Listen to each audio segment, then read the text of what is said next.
Hello दोस्तों, आज मैं आपको योगिनी एकादशी की कथा सुनाती हूँ, जिसको सुनने से जीवन में आने वाली प्रत्येक बाधाएं दूर होती हैं और हमारे समस्त पाप जो अनजाने और जाने में होते हैं वो मतलब ख़त्म होते हैं। कहानी है इस प्रकार।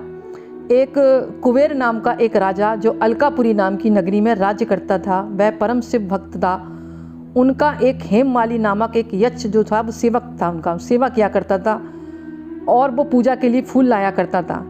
हेममाली की पत्नी का नाम था विशालाक्षी, जो कि बहुत ही सुंदर थी। एक दिन वह मानसरोवर से पुष्प लेकर आया, किंतु उसने अपनी पत्नी को देखा तो पुष्पों को वहीं रखकर अपनी पत्नी से बात करने लगा और इतनी बात की कि दोपहर हो गई। उधर जो था राजा जो था वो हेममाली की राह देखते देखते मतलब जब दोपहर हो गई तो पूजा के लिए लेट हो गया, तो उसको क्रोध आने लगा।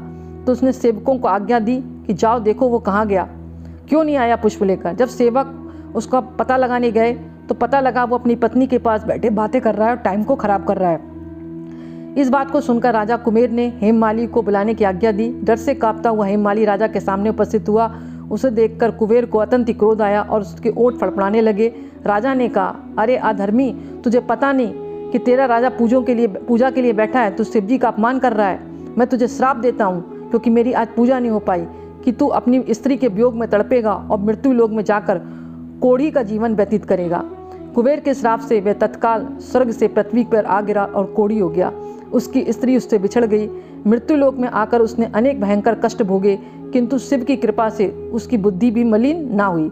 मतलब शिव की कृपा थी, क्योंकि वो फूल लाया करता था, इसलिए उसकी बुद्धि जो है मलिन नहीं हुई और उसे पूर्व जन्म की थोड़ी सी बात याद रही।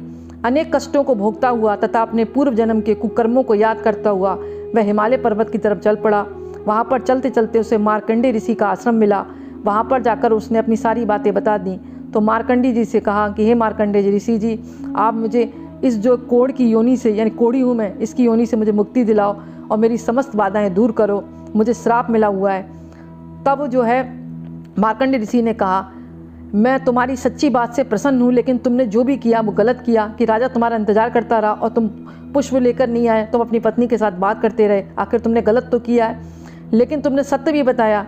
इसलिए मैं तुम्हें एक व्रत बताता हूँ जिसका नाम है योगिनी एकादशी। अगर इस व्रत को आप कर लोगे तो तुम्हारी समस्त बाधाएं दूर होंगी, तुमको इस कोढ़ी से निजात मिलेगी और तुम्हारा पूर्व जन्म से तुम्हें जो पुरानी बात याद आ रही है वो भी दूर होगी जो तुम्हें कष्ट देने वाली है।